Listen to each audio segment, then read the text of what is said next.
इधर नकल तंत्र के झारखंड मॉड्यूल पर भी सीबीआई एक्शन ले रही है। सीबीआई ने चीटिंग केस में सामने आए हजारीबाग के ओएसिस स्कूल के प्रिंसिपल एहसानुल हक और वाइस प्रिंसिपल इम्तियाज आलम के साथ ही एक अन्य आरोपी जमालुद्दीन को गिरफ्तार किया है। जमालुद्दीन पेशे से पत्रकार बताया जा रहा है। जांच में पता चला है कि वो जमालुद्दीन ही था जो ओएसिस स्कूल के प्रिंसिपल एहसानुल हक और वाइस प्रिंसिपल इम्तियाज आलम को असिस्ट कर रहा था। कॉल डिटेल से पता चला है कि तीनों एक दूसरे के संपर्क में थे। नीट पेपर लीक मामले में हजारीबाग में चरही के सीसीएल गेस्ट हाउस में ओएसिस स्कूल के प्रिंसिपल एहसानुल हक एवं जो स्कूल के अन्य स्टाफ हैं उनसे सीबीआई की टीम पूछताछ कर रही है। सीबीआई के कुल 8 अधिकारी अंदर मौजूद हैं।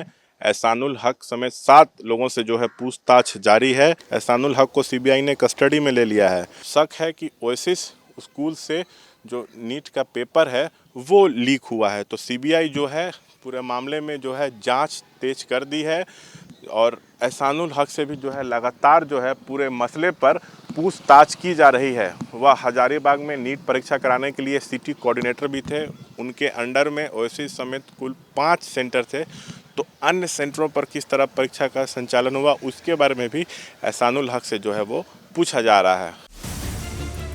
एहसानुल हक, इम्तियाज आलम और जमालुद्दीन की गिरफ्तारी से पहले सीबीआई ने सीसीएल गेस्ट हाउस में तीनों से लंबी पूछताछ की।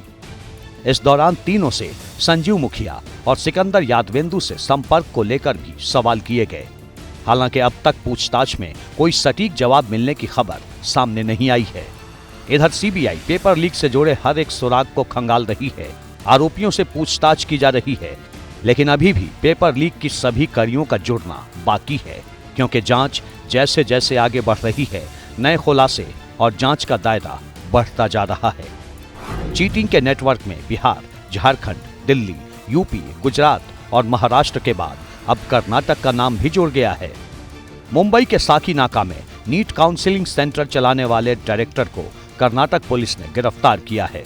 आरोपी का नाम अमित देशमुख है, जिसकी नीट पेपर लीक केस में क्या भूमिका थी, खुलासा होना अभी बाकी है। ये मुंबई के साकीनाका इलाके का ये एरो सिटी है और इसी बिल्डिंग के दफ्तर में आपको यहाँ पर एक बड़ा ऑफिस खोला गया था और वहाँ पर 1 महीना पहले ही बताया जा रहा है कि एक दफ्तर खोला गया था। अमित देशमुख नाम शख्स ने जो है ये दफ्तर खोला था, जहां पर नीट से जुड़े जो बच्चे हैं, छात्र हैं, उनके काउंसलिंग सेंटर वहां पर खोले गए थे।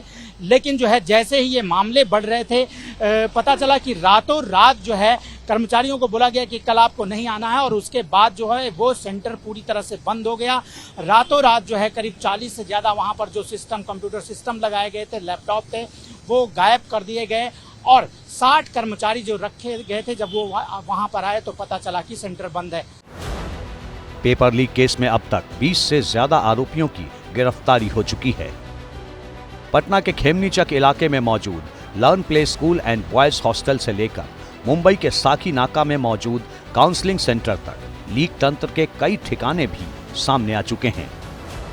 लेकिन पेपर लीक का मास्टरमाइंड बताया जा रहा संजीव मुखिया सीबीआई की गिरफ्त से दूर है और पेपर लीक के तार अब बेऊर जेल तक जुड़ने लगे हैं।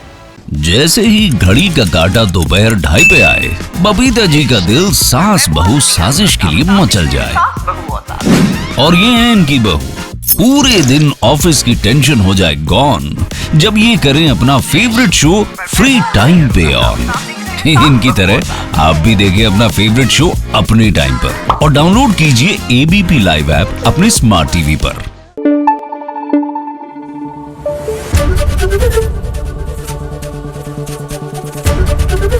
एबीपी न्यूज आपको रखे आगे।